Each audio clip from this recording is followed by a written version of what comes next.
Dear people watching and listening, kindly like and share this video and subscribe to my YouTube channel.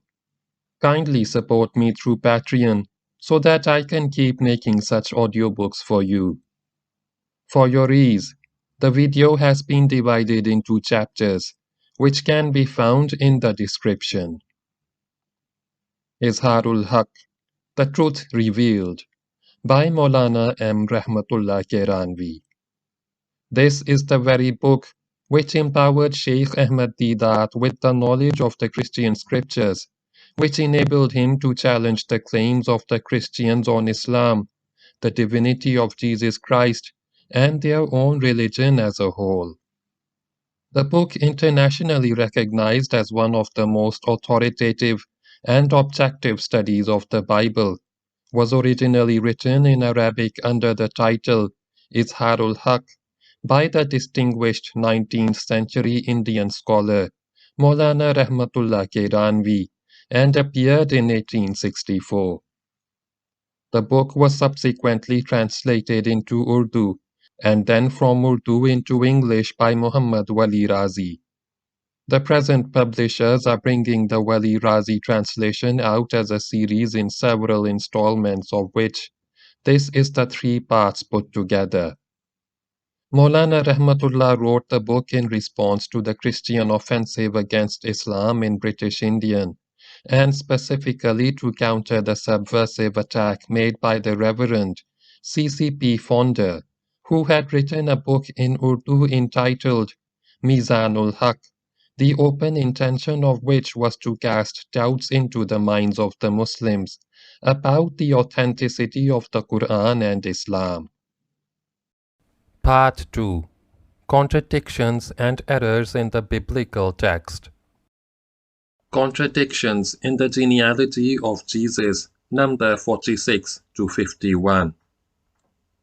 A comparative reading of the genealogy of Jesus according to the Gospel of Matthew and the genealogy according to Luke reveals a number of contradictions. Contradiction number 46. Matthew describes Joseph as son of Jacob, while Luke says Joseph son of Heli. Jacob begat Joseph, Matthew chapter 1, verse 16. The son of Joseph, who was son of Heli, Luke chapter 3, verse 23. Contradiction number 47. According to Matthew, Jesus was a descendant of Solomon, the son of David, as mentioned in Matthew chapter 1, verse 6, while Luke puts him into the line of Nathan, the son of David, as mentioned in Luke chapter 3, verse 31. Contradiction number 48. Matthew claims that the ancestors of Jesus, right from David to the exile of the Israelites, were all kings of great repute, while Luke says that except David and Nathan, none of them was king. They were not even known as prominent personalities of their time. Matthew therefore has mentioned the names of all the famous kings, while in Luke there are totally different names of unknown personalities. Contradiction number 49. From Matthew we learn that Salatiel was the son of Jeconias, as mentioned in Matthew chapter 1, verse 12, while Luke informs us that he was the son of Neri, as mentioned in Luke chapter 3, verse 27. Contradiction number 50. We read in Matthew that Zorobabel begat Abiud, while Luke says, which was the son of Resa, as mentioned in Matthew chapter 1, verse 13, and Luke chapter 3, verse 27, which was the son of Zorobabel. It will be more surprising, or rather very interesting for the reader to know, that 1 Chronicles mentions all the names of the sons of Zorobabel, and neither Resa nor Abiud appear. It appears that both names are false. Contradiction number 51. According to Matthew, there are 26 generations from David to Jesus, while according to Luke, there are 40. As the period of time between David and Jesus is 1,000 years, the gap from one generation to another, according to Matthew, is 40 years, and according to Luke, 25 years. This contradiction is so clear that it requires no comment. It has been a cause of great embarrassment to the Christian theologians and scholars from the very inception of these two Gospels. A group of great scholars like Eichhorn, Kaiser, Heinz, De Wet, Winner Fritsch, and others have plainly admitted that these two Gospels do really contain contradictions of an unjustifiable nature. Just as the two Gospels contain discrepancies in other places, so here too they are different from each other. Had they been free from discrepancies throughout, some justification for the difference in genealogical description might have been found. Adam Clarke, however, making comments on chapter 3 of Luke, has reluctantly quoted some justifications together with his remarks of astonishment about them. He has, for instance, quoted Harmer on page 408 of volume 5, making this unpalatable excuse. The genealogical tables were all kept by the Jews. It is known to everyone that Matthew and Luke have erred in such a way as to embarrass all the ancient and modern scholars. But as several objections were raised in the past against the author, for several doubtful points of the books, and these objections later on turned out to be in his favor. Similarly, this objection too will come to his aid, and time will certainly do it. However, this contradiction is so serious that it has caused great embarrassment to both ancient and modern scholars. Their claim that the genealogical tables were kept safe by the Jews is false, as it has been historically proved that they were destroyed in the course of the calamities and unfortunate accidents that have daubed the history of the Jews. For this obvious reason, errors are found in the text of Ezra, as well as these Gospels. Now, if this was the condition of the scriptures in Ezra's time, one can imagine the condition of these texts in the time of the disciples. If the genealogies of the notable personalities and the priests could not be preserved, how much reliance can be put on the genealogy of poor Joseph, who was only a carpenter? It is a possible assumption that the evangelists might have adopted two different genealogical tables concerning Joseph the carpenter, without proper regard to their accuracy. Joseph the carpenter was the husband of Mary according to the Gospels. Harmer's hope that time would change this objection in favor of the authors seems very far from being realized, since 19 centuries have passed without the evangelists being exonerated in this matter. Had it been possible to do so, it would have been done a long time ago, seeing that in the last 3 centuries, Europe has made such extraordinary advances in all branches of science and technology, and has accumulated a treasure house of resources to help in the search for the truth. As a result of scientific research in the field of religion, they first made some reforms in their faith, and then rejected outright many of the established tenets and creeds of their religion. Similarly, the Pope, who was considered infallible and the highest authority of the Christians all over the world, was declared an impostor and unworthy of trust. Further, in the name of reforms, the Christians became subdivided into several sects and continued to make so-called reforms until they finally had to declare that Christianity as a whole was not more than a collection of whimsical ideas and fabulous stories. Given this situation, the future does not allow us to hope for any positive results. The only explanation for this contradiction presented by some scholars is to say that perhaps Matthew has described the genealogy of Joseph, whereas Luke might have written the genealogy of Mary. In this case, Joseph would become the son-in-law of Heli, who was himself without a son.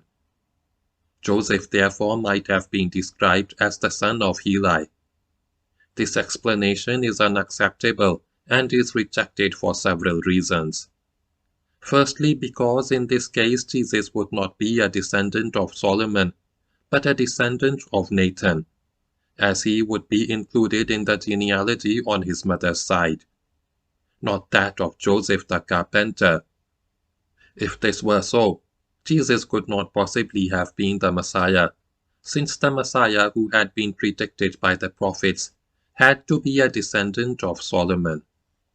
This is why a great leader of the Protestant faith rejected this explanation, saying to the effect that whoever excludes the Christ from the genealogical line of Solomon precludes the Christ from being the Christ. Secondly, this explanation is not acceptable until it is proved through authentic historical reports that Mary was indeed the daughter of Heli, and Nathan's line was through her. Mere assumptions are of no avail in this regard, especially in the presence of the adversary remarks of Calvin and Adam Clarke. On the contrary, it is expressly mentioned in the Gospel of John that the parents of Mary were Jehoiachim and Joanna, and though this Gospel is not recognized by the modern Christians as a revealed book written by John, the disciple of Jesus, it is undoubtedly a document of great historical value.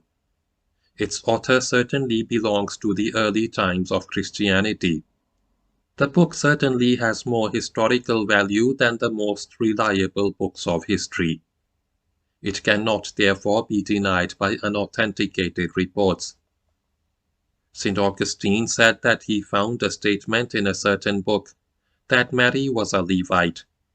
This goes against her being a descendant of Nathan. Besides, we find the following statement in the book of Numbers. And every daughter that possesseth an inheritance in any tribe of the children of Israel shall be wife unto one of the family of the tribe of her father, that the children of Israel may enjoy every man the inheritance of his fathers. Neither shall the inheritance remove from one tribe to another tribe, but every one of the tribes of the children of Israel shall keep himself to his own inheritance. Numbers chapter 36, verses 8 and 9. And in the Gospel of Luke we read, There was a certain priest named Zacharias, of the course of Abia, and his wife was of the daughters of Aaron. It is known from the Gospels that Mary was closely related to the wife of Zacharias, that is Elizabeth, which implies that Mary was also a descendant of Aaron. We have just read the commandment of Torah, that is the Pentateuch, that any daughter of the children of Israel should be married to her own tribe. Therefore Joseph also should be a descendant of Aaron. Jesus in this case would be a descendant of David. To avoid this confusion, two different genealogies were written. Since these Gospels were not known until the end of the 2nd century, the writer of one genealogy remained unknown to the other genealogist. This is the apparent reason for the present contradiction in the two Gospels.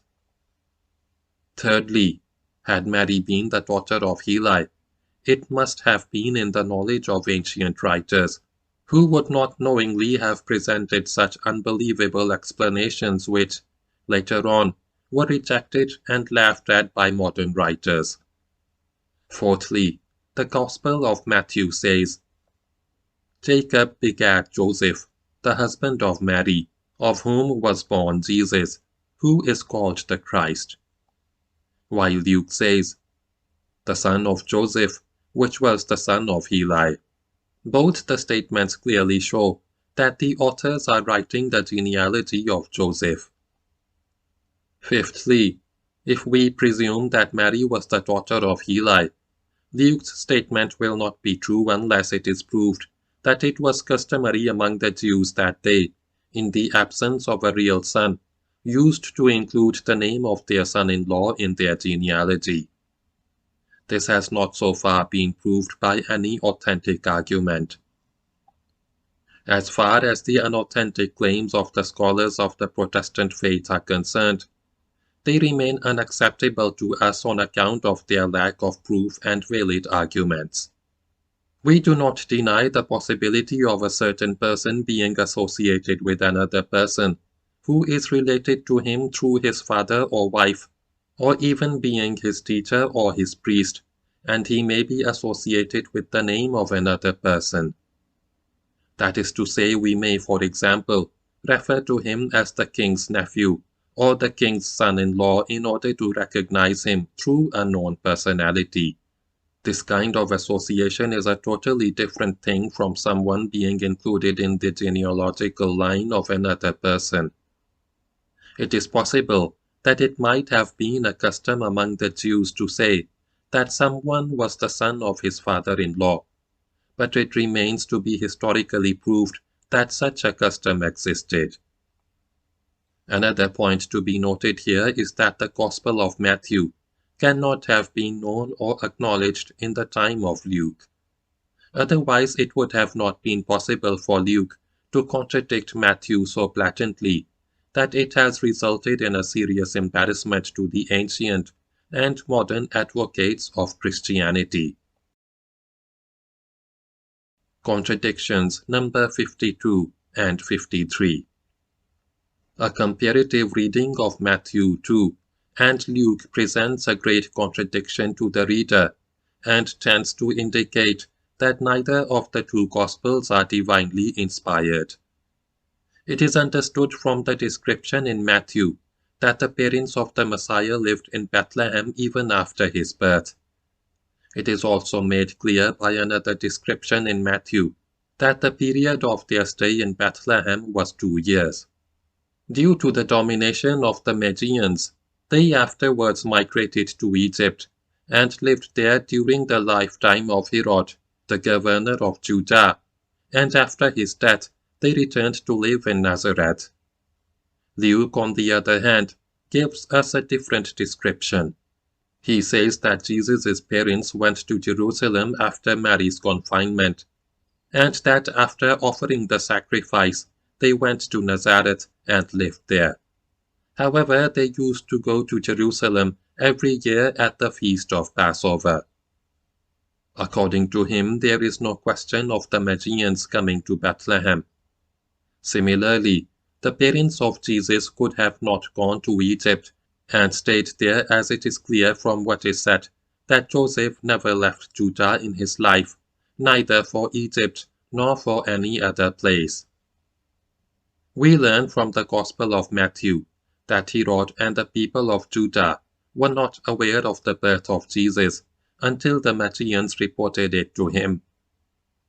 On the other hand, Luke says that after Mary's confinement, when Jesus' parents had gone to Jerusalem to offer the sacrifice, they met Simeon, who was a righteous man, and to whom it had been revealed by the Holy Ghost that he would not die until he had seen the Messiah. He lifted Jesus high in his arms and told the people of his great qualities. Similarly, Anna, a prophetess, also told the people about the coming of the Messiah, and thanked God. Now, if we accept that Herod and his people were enemies of Jesus, Simeon would have not informed the people about Jesus in the temple, where his enemies were all around, nor would the prophetess Anna have disclosed the identity of the Christ to the people of Jerusalem.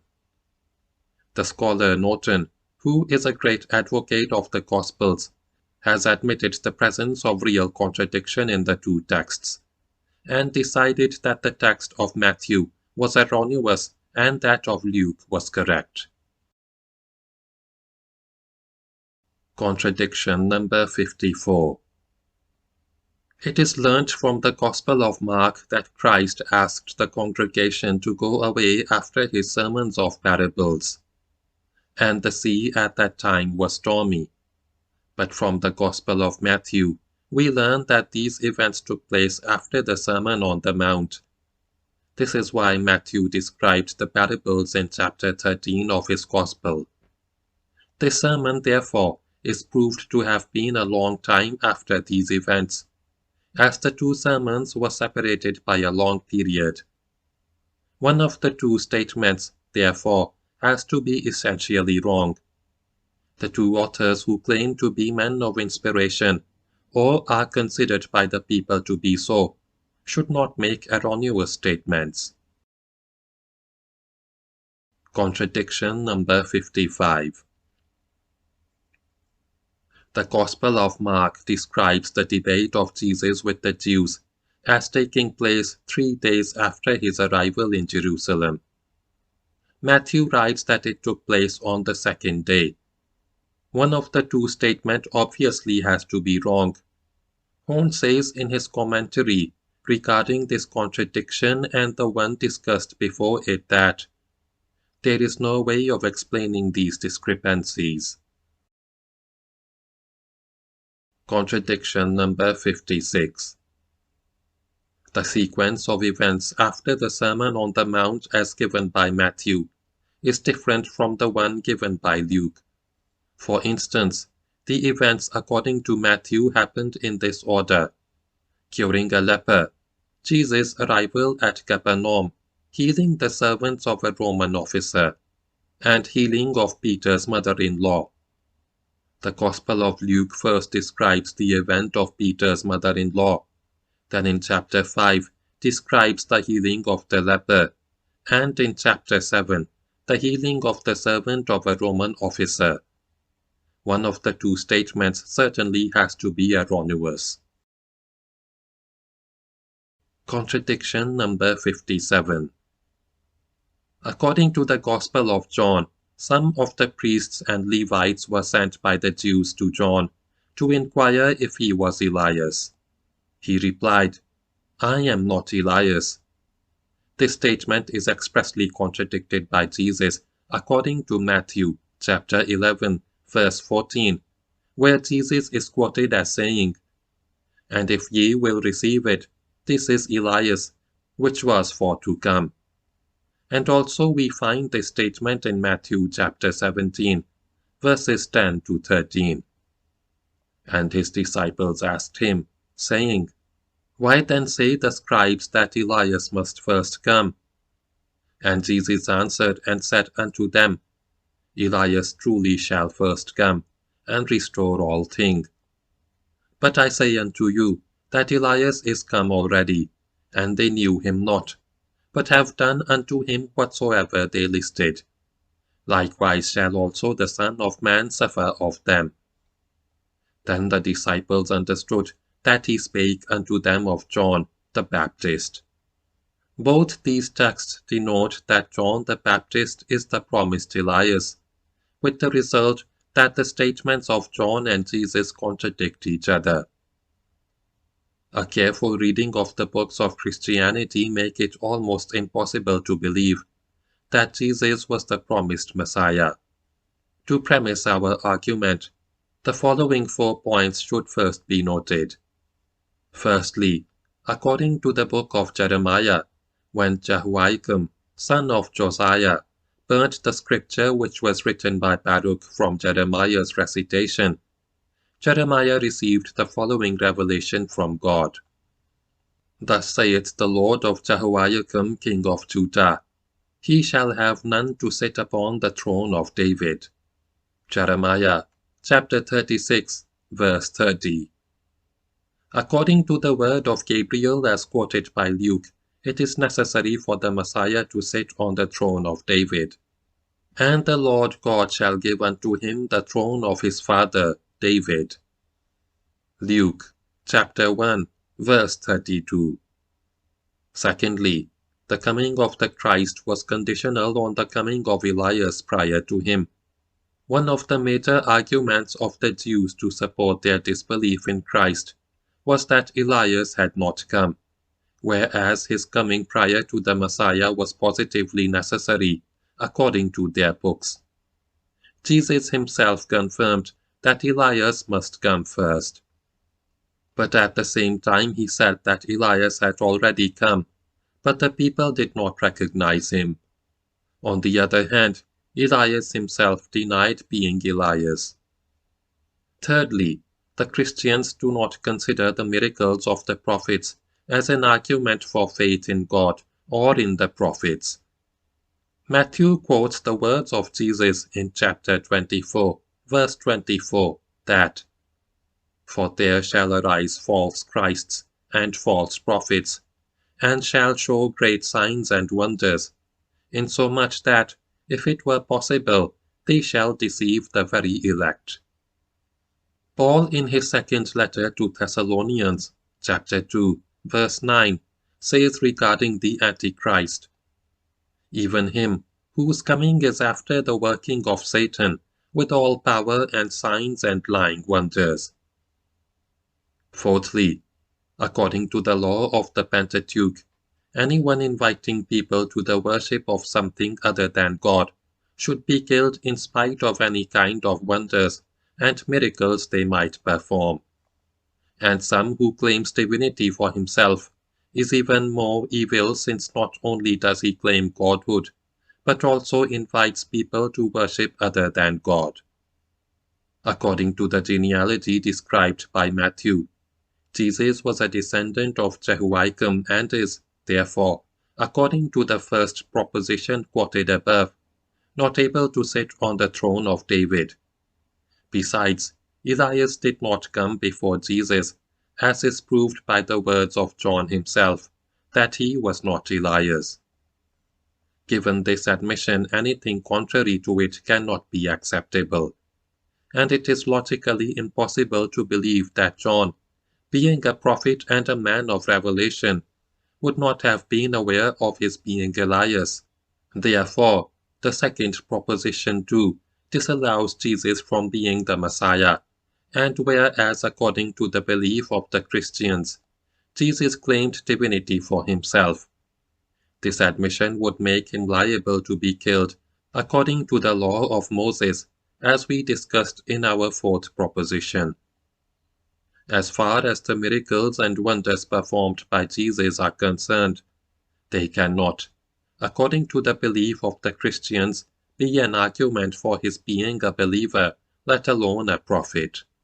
All praise be to Allah, who has saved us from these doubts and difficulties by means of his chosen prophet Muhammad, sallallahu alaihi wasallam. May Allah bless him and grant him peace, who informed us of the truth and taught us to believe that Jesus, the son of Mary, alayhi salam, was a true prophet and the promised Messiah, and was absolutely free from the blame of making any claim to divinity.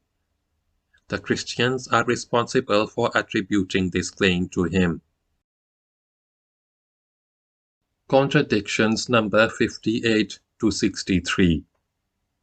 Matthew chapter 11, Mark chapter 1, and Luke chapter 7 contain this statement: "Behold, I send my messenger before thy face, which shall prepare thy way before thee." Mark chapter 1, verse 2. According to the Christian commentators, the three evangelists have quoted this line from the book of Malachi. However, Mark says that this statement is taken from Isaiah chapter 1, verse 2. "Behold, I will send my messenger, and he shall prepare the way before me." The text quoted by the evangelists is different in two ways from the text of Malachi. Firstly, the words, "before thy face," do not exist in the text of Malachi, and have been added by all the three authors. Secondly, the text of Malachi uses the first person in the second sentence, while the text of the three Gospels uses the second person. Horn quotes Dr. Rudolph in Volume 2 of his book saying, "It is not possible to explain this difference easily. except that the earlier versions have been changed. Contradictions number 64 to 67. The following texts contradict each other. 1. Matthew chapter 2 verse 6 and Micah chapter 5 verse 2.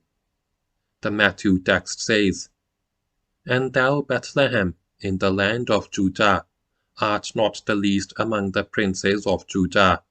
For out of thee shall come a governor, that shall rule my people Israel." In the text of Micah, Bethlehem is mentioned as little. 2. Acts chapter 2, verse 25 to 28, and 4 verses of Psalm chapter 15, according to the Arabic version, and Psalm chapter 16, verses 8 to 11, according to other translations. 3. The Epistle to the Hebrews, chapter 10, verses 5 to 7, contradicts Psalm number 39 in Arabic and Psalm number 40, verses 6 to 8, according to other translations. The text of Hebrews has, "Wherefore when he cometh into the world he saith, Sacrifice and offering thou wouldest not, but a body hast thou prepared me. In burnt offerings and sacrifices for sin thou hast had no pleasure. Then said I, Lo, I come to do thy will, O God." Whereas in the Psalms it says, "Sacrifice and offering thou didst not desire. Mine ears thou hast opened. Burnt offering and sin offering hast thou not required." Then said I, Lo, I come, in the volume of the book it is written of me. I delight to do thy will, O my God. Yea, thy law is within my heart. 4. Acts chapter 15, verse 16 and 17 are inconsistent with Amos chapter 9, verse 11 and 12. In Acts 15 it says, "After this I will turn and will build again the tabernacle of David, which is fallen down, and I will build again the ruins thereof, and I will set it up, that the residue of men might seek after the Lord." Amos says, "In that day will I raise up the tabernacle of David that is fallen, and close up the breaches thereof, and I will raise up his ruins, and I will build it as in the days of old, that they possess the remnant of Edom, and of all the heathen, which are called by my name." The Christian commentators have admitted the presence of contradictions in these texts, and have acknowledged that the Hebrew version has been manipulated. Contradiction number 68. Paul's first letter to Corinthians, chapter 2, verse 9 says, "But as it is written, Eye hath not seen, nor ear heard, neither have entered into the heart of man, the things which God hath prepared for them that love him." The researchers of the Christian theologians have concluded that this statement derives from Isaiah, chapter 64, verse 4, which is this, "For, since of the beginning of the world, men have not heard, nor perceived by the ear, neither has the eye seen, O God, besides thee, what he hath prepared for him that waiteth for him." The difference between the two texts is quite obvious.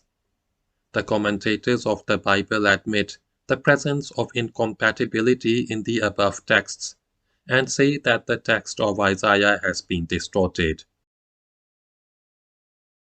Contradiction number 69.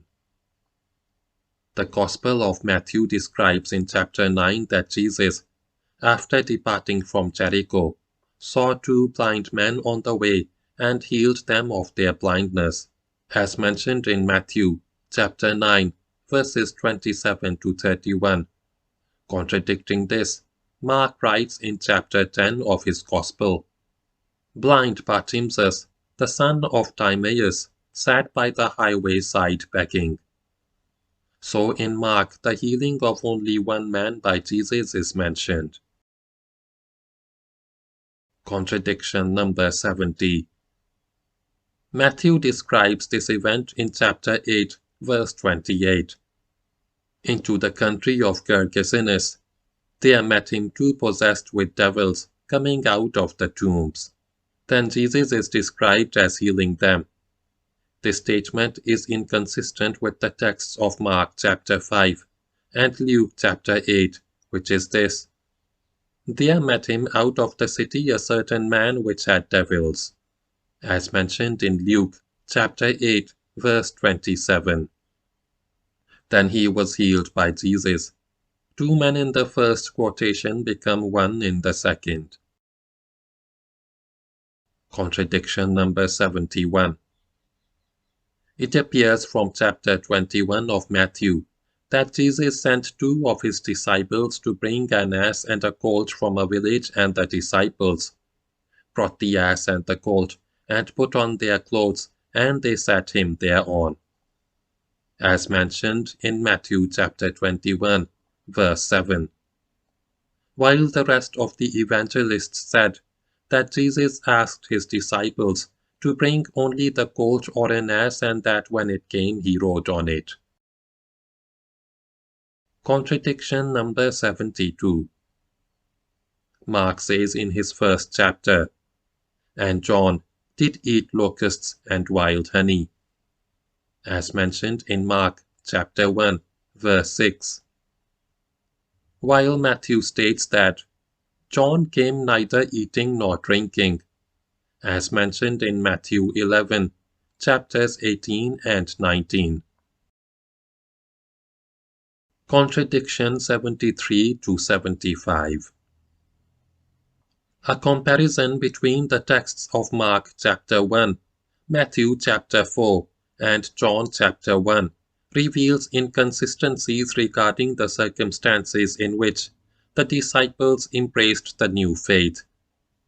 The Gospels of Matthew and Mark write, "And Jesus, walking by the Sea of Galilee, saw two brethren, Simon called Peter, and Andrew, his brother, casting a net into the sea.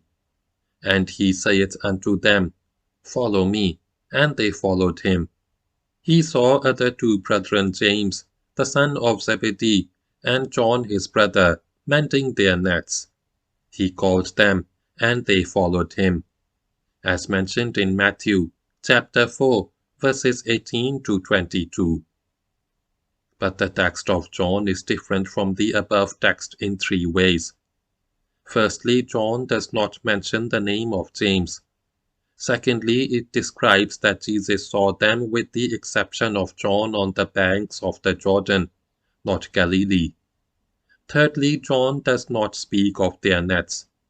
The contents of John's text inform us that Jesus met John and Andrew on the banks of the Jordan. Then Peter was sent by Andrew. And on the next day came Philip and Nathanael. James is not mentioned. Contradiction number 76. A comparison of chapter 9 of Matthew with chapter 5 of Mark reveals contradictions in the reports of the two evangelists concerning the ruler's daughter. Matthew reports, "There came a certain ruler, saying, My daughter is even now dead." While Mark says, "He fell at his feet, saying, My little daughter lieth at the point of death," as mentioned in Mark chapter 5, verses 22 and 23. Further, he says that Jesus went with the ruler, but on the way people came from the synagogue and said, "Thy daughter is dead." Some early scholars have admitted that incompatibility existed between the two texts. Some of them favored the text of Matthew, while some others preferred the text of Mark. Luke's text is similar to the text of Mark, except that he writes that the report of the daughter's death was given only by one man, as mentioned in Luke chapter 8, verse 49. The death of the ruler's daughter has consistently been a point of confusion among scholars of the Bible. There is a disagreement on the question of whether the daughter had died or was just looking as if she was dead. The learned scholar Nanda is not convinced that she was dead. He said that in fact she was not dead but only looked as if she was. The scholars Balish, Sliamasher, and Sassoon are also of the opinion that she was not dead but only unconscious. This is also supported by the statement of Jesus, as mentioned in Luke chapter 8, verse 52. Weep not, she is not dead, but sleepeth. According to these opinions, this event does not serve the purpose of proving the miracle of the resurrection of the dead. Contradiction number 77. It is understood from Matthew and Luke that when Christ sent his disciples to preach, he forbade them to keep staves with them, as mentioned in Matthew chapter 10, verse 10. While on the contrary, the text of Mark says that Jesus allowed them to keep their staves, as mentioned in Mark chapter 6, verse 8. Contradiction number 78. It is said in chapter 3 of Matthew that, Then cometh Jesus from Galilee to Jordan unto John, to be baptized by him. But John forbade him, saying, I have need to be baptized of thee, and comest thou to me? As mentioned in Matthew chapter 3, verse 13. Further in the chapter it says, And Jesus, when he was baptized, went up straightway out of the water, and he saw the Spirit of God descending like a dove. And the Gospel of John describes this event in these words. And John bare record, saying, I saw the Spirit descending from heaven like a dove, and it abode upon him. And I knew him not, but he that sent me to baptize with water, the same said unto me, Upon whom thou shalt see the Spirit descending, and remaining on him, the same is he which baptizeth with the Holy Ghost. John chapter 1, verse 32 and 33. The Gospel of Matthew contains this statement in chapter 11. Now when John had heard in the prison the works of Christ, he sent 2 of his disciples, and said unto him, Art thou he that should come, or do we look for another? Matthew chapter 11, verse 2. The first statement gives us to understand that John knew Jesus before the descending of the Spirit on him. Contrary to this, the second statement quotes the words of John, I knew him not, implying that John did not know Jesus before the descent of the Spirit on him, while the third takes a middle position. Contradiction number 79. The Gospel of John has reported Christ as saying, If I bear witness of myself, my witness is not true. John chapter 5, verse 31. And the same Gospel has reported Christ as contradicting this. Though I bear record of myself, yet my record is true. John chapter 8, verse 14. Contradiction number 80. It appears from Matthew chapter 15 that the woman who came to Jesus crying for her daughter was from Canaan. This information is contradicted by the Gospel of Mark chapter 7, where he reports that she was a Greek and a Syrophoenician by tribe. Contradiction number 81. We read in the Gospel of Mark, And they bring unto him one that was deaf, and had an impediment in his speech.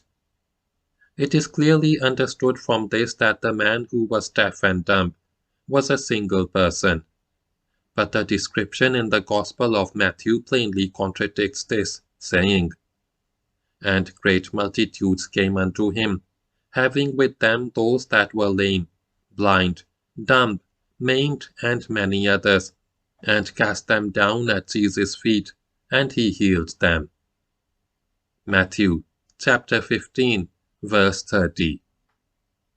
This exaggeration is similar to the one made by John, the author of the fourth Gospel, who says at the end of the book, "And there are also many other things which Jesus did, the which, if they should be written, every one, I suppose that even the word itself could not contain the books that should be written." John chapter 21, verse 25. What one should think of such statements? They are supposed to be men of inspiration beyond any criticism. Contradiction number 82. We read in the Gospel of Matthew that Jesus, addressing his disciples, said, "I say unto you, that one of you shall betray me." And they were exceeding sorrowful, and began every one of them to say unto him, "Lord, is it I?" And he answered and said, "He that dippeth his hand with me in the dish, the same shall betray me." Then Judas answered and said, "Master, is it I?" He said unto him, "Thou hast said." Matthew chapter 26, verses 21 to 25. The same event is described by John in a way that is greatly different from the above. "Verily, verily, I say unto you, that one of you shall betray me." Then the disciples looked one on another, doubting of whom he spake. Now there was leaning on Jesus' bosom one of his disciples, whom Jesus loved. Simon Peter therefore beckoned to him, that he should ask who it should be of whom he spake. He then lying on Jesus' breast saith unto him, "Lord, who is it?" Jesus answered, "He it is to whom I shall give a sop when I have dipped it." And when he had dipped the sop, he gave it to Judas Iscariot, the son of Simon. John chapter 13, verses 21 to 26. Contradiction number 83. The Gospel of Matthew, describing the event of the arrest of Jesus, says in chapter 26, verses 48 to 50, "Now he that betrayed him gave them a sign, saying, Whomsoever I shall kiss, that same is he. Hold him fast. And forthwith he came to Jesus and said, Hail, Master, and kissed him. Then came they, and laid hands on Jesus, and took him." The Gospel of John gives the same story with great differences in chapter 18. Judas then, having received a band of men and officers from the chief priests and Pharisees, cometh thither with lanterns and torches and weapons. Jesus, therefore, knowing all things that should come upon him, went forth, and said unto them, Whom seek ye? They answered him, Jesus of Nazareth. Jesus saith unto them, I am he. And Judas also, which betrayed him, stood with them. As soon then as he had said unto them, I am he, they went backward and fell to the ground. Then asked he them again, Whom seek ye? And they said, Jesus of Nazareth. Jesus answered, I have told you that I am he. If therefore ye seek me, let these go their way. Then the band and the captain and officers of the Jews took Jesus, and bound him. John chapter 18, verses 2 to 12. Contradiction number 84. All the four Gospels give a description of Peter denying Jesus after his arrest. According to the Gospels, Jesus had foretold Peter that he would deny his acquaintance with him 3 times before the cock crew in the morning. Peter denied him as was foretold. The author refers to this event here, but each description is different from the other in 8 respects. 1. According to the reports of Matthew, chapter 26, verses 6 to 75, and Mark, chapter 14, verses 66 to 72, there were 2 maids who claimed that Peter was one of the disciples of Jesus, and some other men who stood by, while Luke's description claims that there was 1 maid and 2 other men. 2. According to Matthew, when the first maid spoke to Peter, he was sitting on the outside of the palace, while according to Luke, he was in the midst of the hall, as mentioned in Luke chapter 22, verse 55. And according to Mark, he was beneath in the palace, and according to John, he denied him when he was inside the palace. 3. The wording of the maid's question to Peter is different in all the 4 Gospels. 4. According to the reports of Matthew, Luke, and John, the cock crew only once after Peter had denied Jesus 3 times, while according to Luke, the cock crew 3 times, once just after the first denial of Peter, and twice after the second denial. 5. According to Matthew and Luke, Jesus had foretold Peter that he would deny Jesus thrice before the cock crew that night, while Mark has reported it differently, saying that Jesus said to Peter that he would deny him 3 times before the cock crew twice that night. 6. Peter's answer to the maid who first challenged Peter is reported by Matthew as, "I know not what thou sayest." Matthew chapter 26, verse 70. While according to John he only said, "I am not." John chapter 18, verse 25. Mark, on the other hand, has reported it in these words, "I know not, neither understand I what thou sayest." Mark chapter 15, verse 68. And Luke has put it this way, "Woman, I know him not." Luke chapter 22, verse 57. 7. Peter's second answer is also reported differently by all the evangelists. According to Matthew, Peter denied him with an oath and said, "I do not know the man," as mentioned in Matthew chapter 26, verse 72. And according to John his answer was, "I am not," as mentioned in John chapter 18, verse 25. While Mark has just said, "And he denied it again," as mentioned in Mark chapter 14, verse 70. And according to Luke, his answer was, "Man, I am not," as mentioned in Luke chapter 22, verse 58. And 8.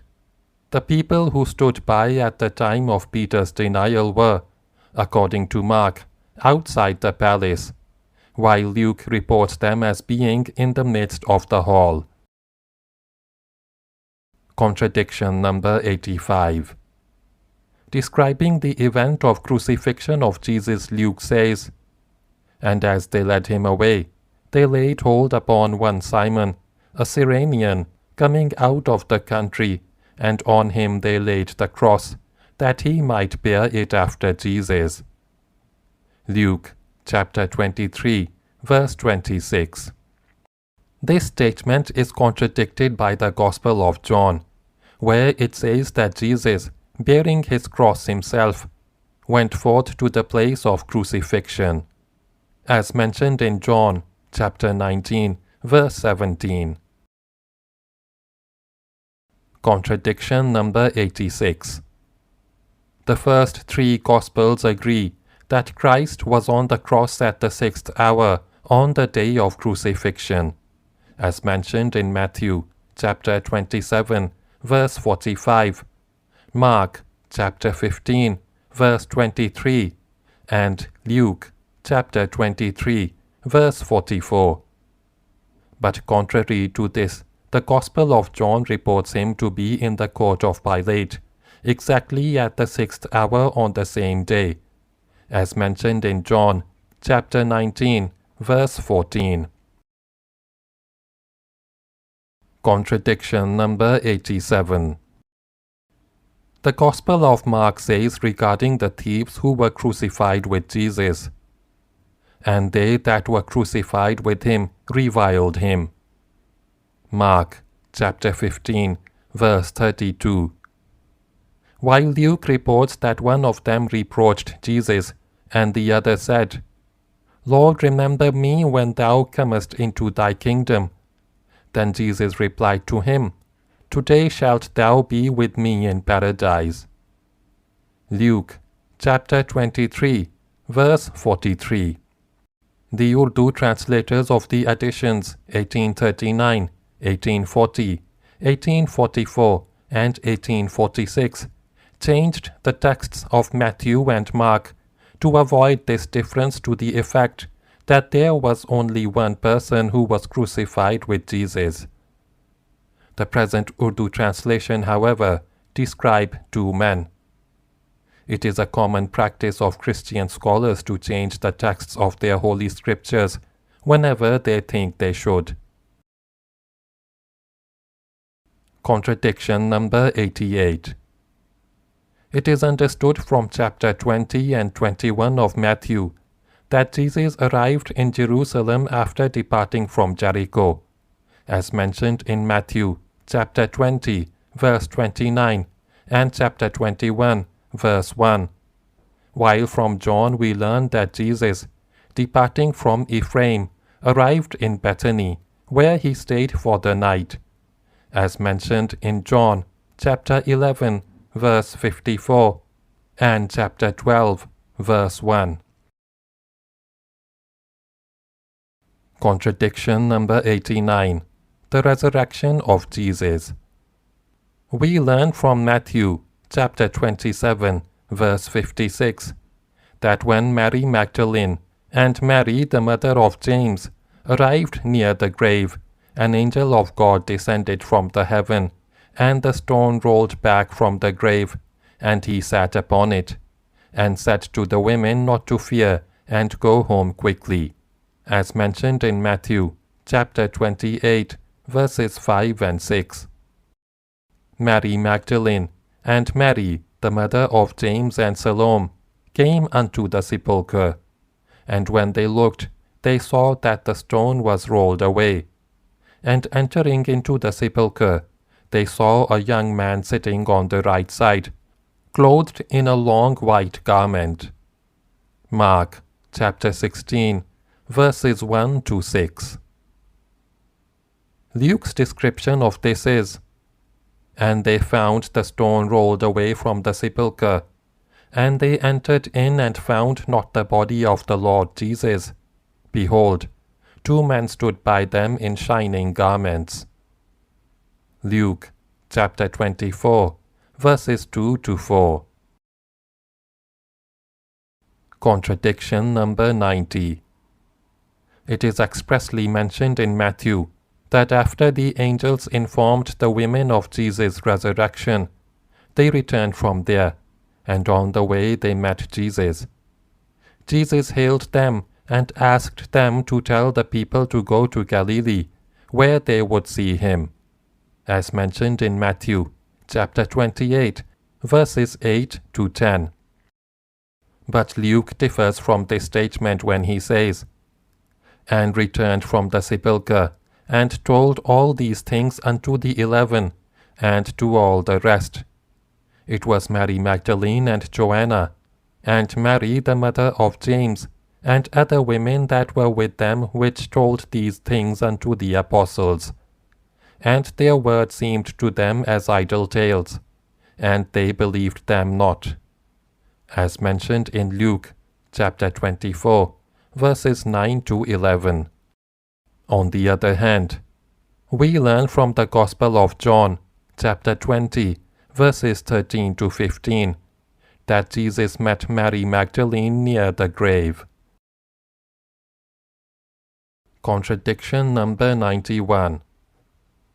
The Gospel of Luke says in chapter 11, "From the blood of Abel unto the blood of Zacharias, which perished between the altar and the temple.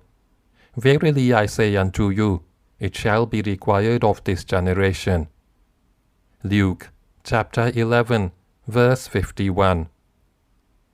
The soul that sinneth, it shall die.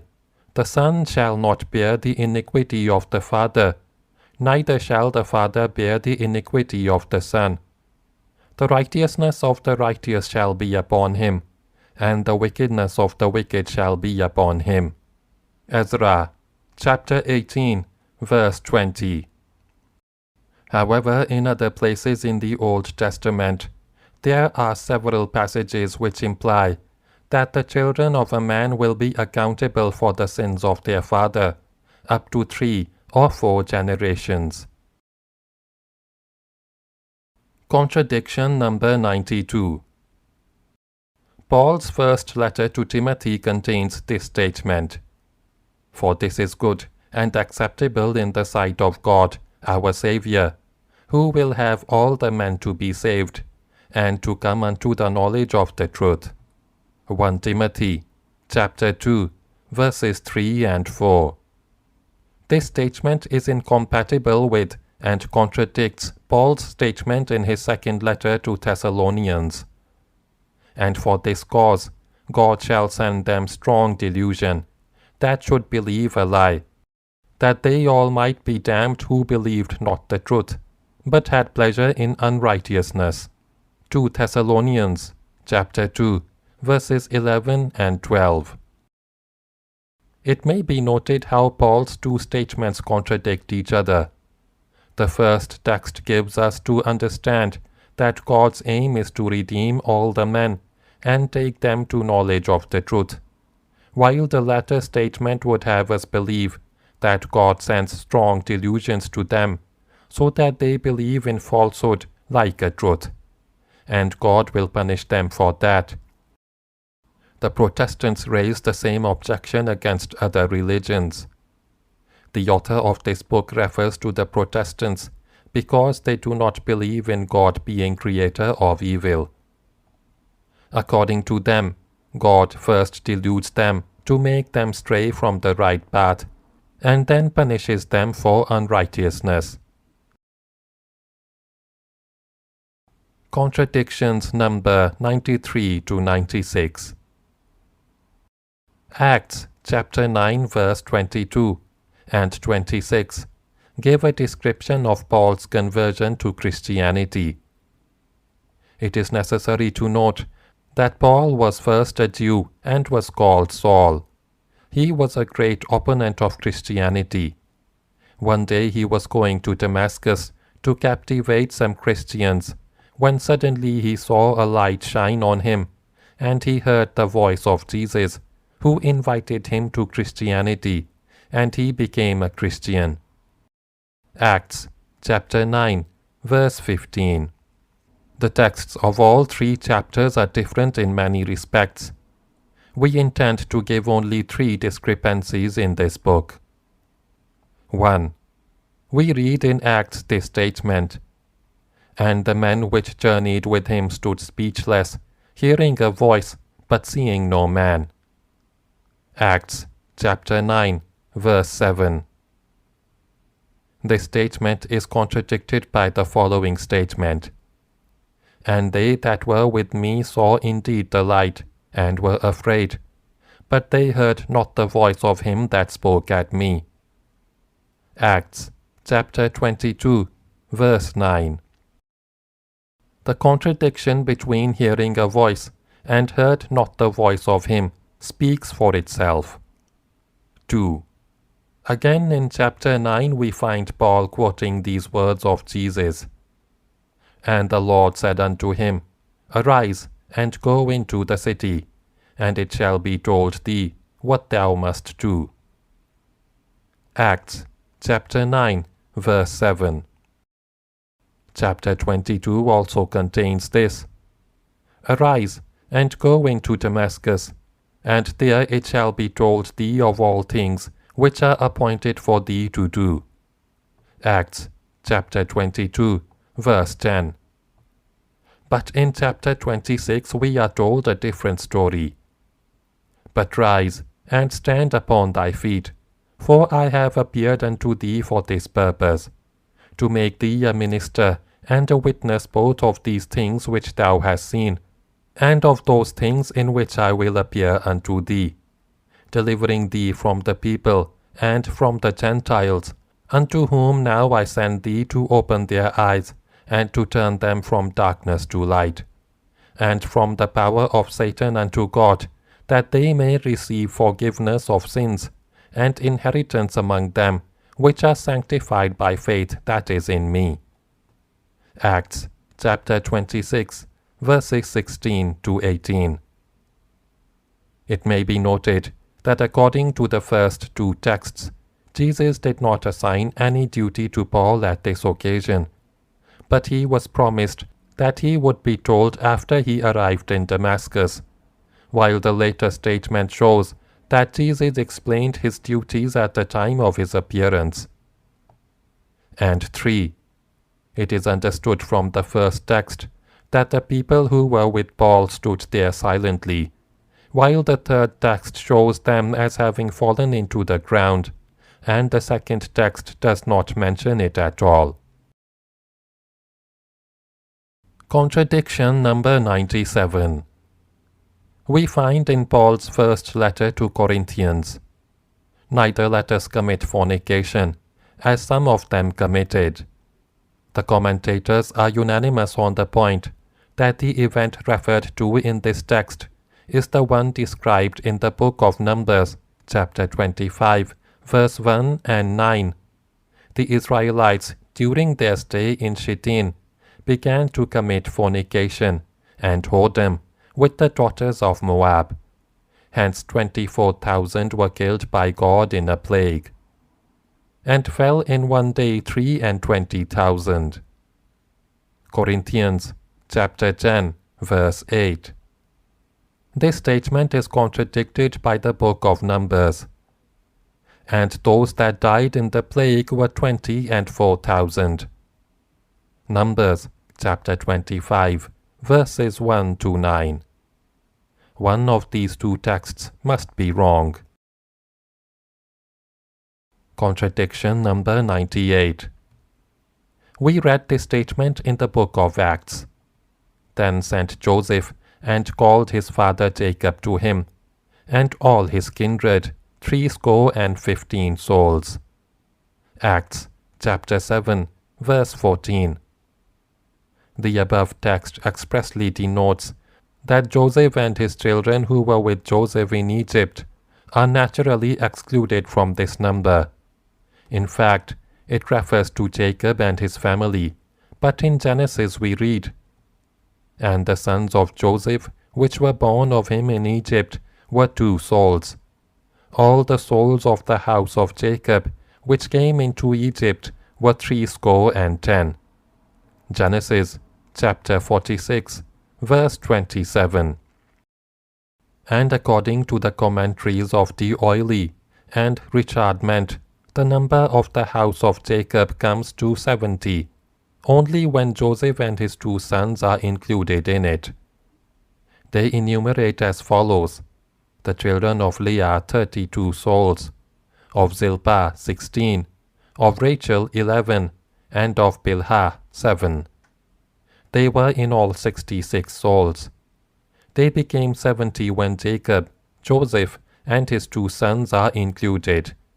This means that the above text of the book of Acts is certainly erroneous.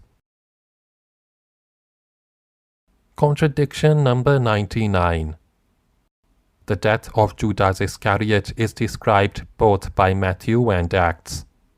The 2 texts disclose serious contradictions in 2 respects. Firstly, according to Matthew, Judas departed and went and hanged himself, as mentioned in Matthew chapter 27, verse 5. While Acts says, Now this man, Judas, purchased a field with the reward of iniquity, and falling headlong, he burst asunder in the midst, and all his bowels gushed out. Acts chapter 1, verse 18. Secondly, we know from the text that chief priests of the temple bought a field with the money left by Judas, while the second text clearly says that Judas himself bought a field with that money. And the chief priest took the silver pieces and said, "It is unlawful to put them into the treasury, because it is the price of blood. They bought with them the potter's field to bury strangers." Matthew chapter 27, verses 6 and 7. Peter in the latter text also adds, "And it was known unto all the dwellers at Jerusalem." There are several reasons to believe that the statement made by Matthew is erroneous as compared to Luke, which may be true. We discuss 5 of these reasons here. 1. It is clear from the text of Matthew, chapter 27, verse 4, that Judas was remorseful about his sin of betrayal before hanging himself. But this cannot be true, as Jesus, at that hour, was in the court of Pilate and not yet sentenced to death. 2. The text shows that Judas had returned the money to the high priests and elders of the temple. This is also wrong on the same ground that the high priests and elders were all with Pilate at that time and were not present at the temple. 3. The context of Matthew's text clearly indicates that the passage referred to, which lies between the 2nd and 9th verses, does not correspond to the rest of the text. 4. Judas died on the morning of the night in which Jesus was arrested. It seems unlikely that, in such a short time, he should repent and kill himself, because he knew, even before the arrest of Jesus, that Jesus would be killed by the Jews. And 5. The 9th verse of this text contains a serious error, which will be discussed in the section discussing the errors of the Bible. Contradiction number 100. The first letter to John says, "Jesus Christ, the righteous, and he is the propitiation for our sins, and not for ours only, but also for the sins of the whole world." 1 John chapter 2, verses 1 and 2. Contrary to this, we read in the book of Proverbs, "The wicked shall be ransom for the righteous, and the transgressor for the upright." Proverbs chapter 21, verse 18. The contradiction here needs no comment. Contradiction number 101. It is understood from the text of Paul's letter to the Hebrews that one of the commandments of Moses is weak and profitable, and therefore defective. As mentioned in Hebrew chapter 7, verse 18, while Psalm number 18 says in verse 7, "The law of the Lord is perfect." Contradiction number 102. The Gospel of Mark describes the women coming to the grave of Jesus very early in the morning, while the Gospel of John tells us that only Mary Magdalene came to the grave when it was yet dark. Contradiction number 103. The inscription superscribed on the cross by Pilate is given differently in all 4 Gospels. In Matthew it is, "This is Jesus, the King of the Jews," as mentioned in Matthew chapter 27, verse 37. In the Gospel of Mark it appears as only "the King of the Jews," as mentioned in Mark chapter 15, verse 26. Luke says that written in letters of Greek, Latin and Hebrew was, "This is the King of the Jews," as mentioned in Luke chapter 23, verse 38. And the Gospel of John puts it in these words: Jesus of Nazareth, the King of the Jews. As mentioned in John chapter 19, verse 19. It is strange that the evangelists could not record such a short sentence consistently. How then can their records be trusted for detailed and long reports? Contradiction number 104. We learn from the Gospel of Mark that Herod believed in the righteousness of John the Baptist and was pleased with him. Herod feared John, knowing that he was a just man and a holy. When he heard him, he did many things and heard him gladly. Mark chapter 6, verse 20. He arrested and killed him only for the sake of Herodias, his brother's wife. Herodias was the wife of Herod's brother. Herod married her. John opposed him as it was unlawful to marry her. Herod arrested him and then killed him just to please Herodias. Luke, on the other hand, reports that Herod did not persecute John only for the sake of Herodias, but also for the reproaches of John regarding his own perversion. But Herod, the Tetrarch, being reproved by him for Herodias, and for all the evils which Herod had done. Luke chapter 3, verse 19. Contradiction number 105. The three evangelists, Matthew, Mark and Luke, are unanimous about the description of the names of 11 of the disciples of Jesus. But all the three disagree regarding the name of the 12th disciple. The names of 11 disciples unanimously mentioned are Peter, Andrew, James, son of Zebedee, John, Philip, Bartholomew, Thomas, Matthew, James, son of Alphaeus, Simon the Canaanite, and Judas Iscariot. According to Matthew, the name of the 12th disciple was Lebbaeus, whose surname was Thaddeus. Mark says it was Thaddeus. Luke claims it was Judas, the brother of James. Contradiction number 106. The first three evangelists make mention of the man who was sitting at the receipt of custom, and who followed Jesus when he called him.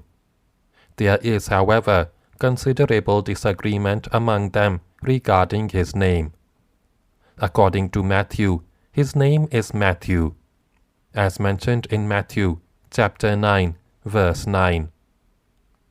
While Mark says he was Levi, the son of Alphaeus, as mentioned in Mark chapter 2, verse 14. And Luke writes Levi without his father's name, as mentioned in Luke chapter 5, verse 27. Contradiction number 107. We read in Matthew that Jesus considered Peter as the best of his disciples, as Jesus said to him, Blessed art thou, Simon, and I say also unto thee, that thou art Peter, and upon this rock I will build my church, and the gates of hell shall not prevail against it. And I will give unto thee the keys of the kingdom of heaven, and whatsoever shalt bind on earth shall be bound in heaven, and whatsoever thou shalt loose on earth shall be loosed in heaven. Matthew chapter 16, verses 17 to 19. Further in the same chapter, Jesus is reported to have said to Peter, Get thee behind me, Satan. Thou art an offense unto me, for thou savorest not the things that be of God, but those that be of men. Matthew chapter 16, verse 23. Protestant scholars have reproduced many statements of the ancient scholars about Peter's accusation. John, in his commentary on Matthew, said that Peter was arrogant and a man of feeble intellect. St. Augustine said that he was not steadfast and sure. At one time he would believe, and at another he would doubt. Is it not strange and ridiculous that a man of such qualities is promised the keys of the kingdom of heaven? Contradiction number 108. The Gospel of Luke describes two disciples of Jesus asking him, "Wilt thou that we command fire to come down from heaven, and consume them, even as Elias did?" Jesus rebuked the two disciples, saying, "You know not what manner of spirit ye are of. For the Son of Man is not come to destroy men's lives, but to save them." Luke chapter 9, verses 54 to 56. Further on in the same Gospel, we find another statement of Jesus, which absolutely contradicts this. It says, "I am come to send fire on earth, and what will I, if it be already kindled?" Luke chapter 12, verse 49. Contradiction number 109. Matthew has reported that the mother of Zebedee's sons had requested Jesus to grant that these my two sons may sit, the one on thy right, and the other on the left in thy kingdom. Matthew chapter 20, verse 21. Mark, on the other hand, reports that the request was made by Zebedee's sons themselves, as mentioned in Mark chapter 10, verse 35. Contradiction number 110. The Gospel of Matthew includes a parable of a man who planted a vineyard. At the end of the parable we find, "When the Lord therefore of the vineyard cometh, what will he do unto those husbandmen? They say unto him, He will miserably destroy those wicked men, and will let out his vineyard unto other husbandmen, which shall render him the fruits in their seasons." Matthew chapter 21, verses 40 and 41. Luke, however, has at the end of the parable, "What therefore shall the Lord of the vineyard do unto them? He shall come and destroy these husbandmen, and shall give the vineyards to others. And when they heard it, they said, God forbid." Luke chapter 20, verses 15 and 16. The texts are obviously contradictory. The second text contradicts the first by adding, "When they heard it, they said, God forbid." Contradiction number 111. The event of a woman of Bethany, who poured perfumed ointment on the head of Jesus, is described in three Gospels. The Gospels of Matthew, Mark, and John have given details of this event. This gist of the story is that Jesus was at the meal at Bethany, when a woman came with a costly perfume and poured it on Jesus. The disciples were angry at her for wasting such a costly thing, which could help some poor man. Jesus rebuked them for it. There are several contradictions between the different accounts. 1. Mark, as mentioned in Mark chapter 14, verse 1, reports that this event took place 2 days before the feast of Passover.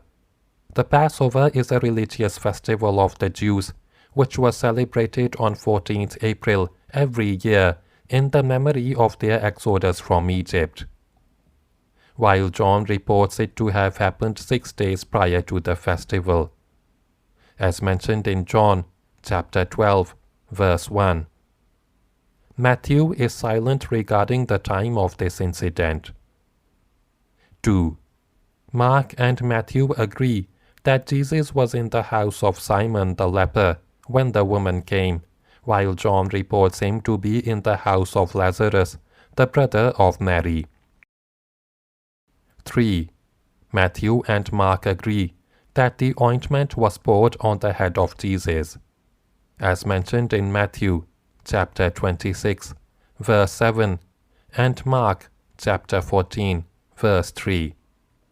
While John contradicts this and says that she anointed the feet of Jesus, as mentioned in John chapter 12, verse 3. 4. Mark says that the people who rebuked the woman were from among the people who were present there at that time, while Matthew has said that they were the disciples of Jesus, and John's version is that the objection was raised by Judas. And 5. The three Gospels have quoted Jesus' speech to his disciples on this occasion differently. The serious contradictions presented by these texts cannot be eliminated by claiming that this event of Jesus' anointment might have taken place a number of times, and each Gospel might have reported a different story. The event is clearly the same in each case, and the contradictions in the different accounts is clear indication of the usual manipulation in the text. Contradiction number 112. A comparison of the texts of Matthew chapter 22, Luke chapter 26, and Mark chapter 14 regarding the description of the Last Supper reveals two serious contradictions. The Last Supper or Eucharist is a sacramental rite of the Christian. According to the Gospels, the origin of this sacrament was an event which took place on the night preceding Jesus' arrest, when he was eating a meal with his disciples. He took bread and recited blessings and thanks over it and gave it to the disciples to share among themselves. Then he said, "This is my body which is given to you. This do in remembrance of me." After the supper, he took a cup with wine in it and said, "This cup is New Testament in my blood, which is shed for you." The Christians have made it a rite that they take a cup of wine and offer their thanks, and break bread and offer their thanks on it.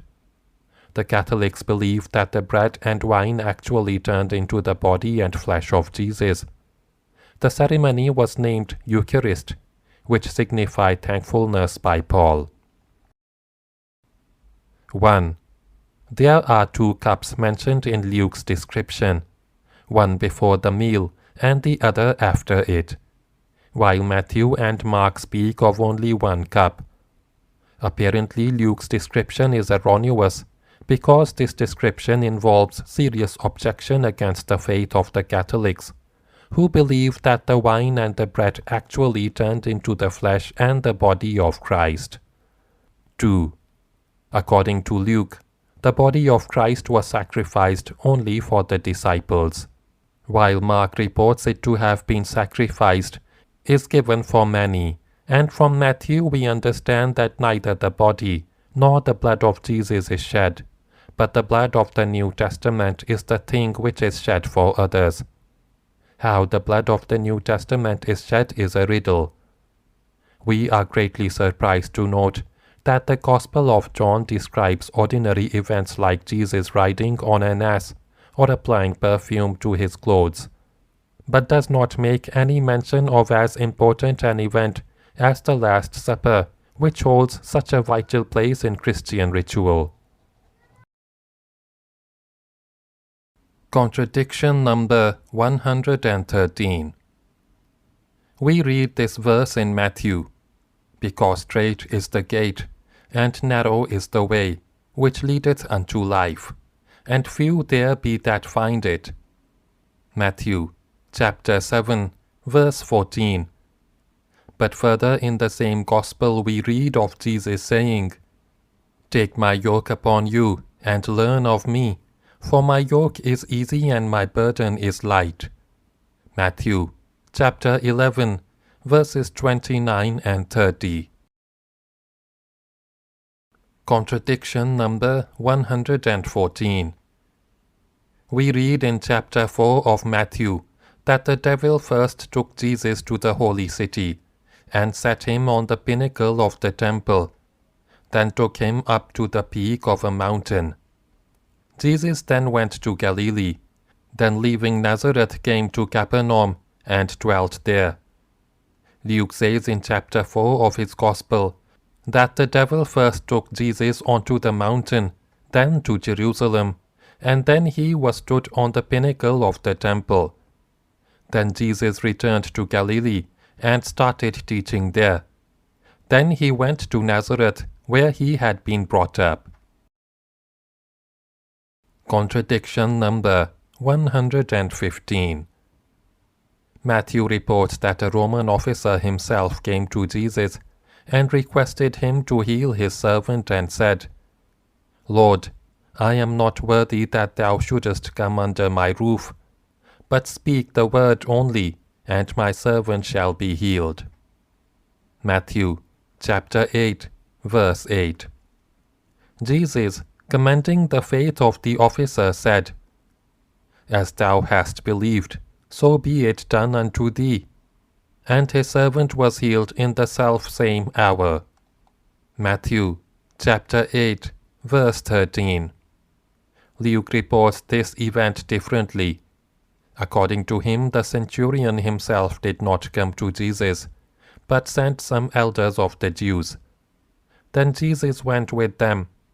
When he came near the house, the centurion sent friends to him, saying unto him, "Lord, trouble not thyself, for I am not worthy that you shouldest enter under my roof. Wherefore neither thought I myself worthy to come unto thee. But say in a word, and my servant shall be healed." Luke chapter 7, verses 6 and 7. Then Jesus praised the officer, and the people who were sent by the officer returned to his house.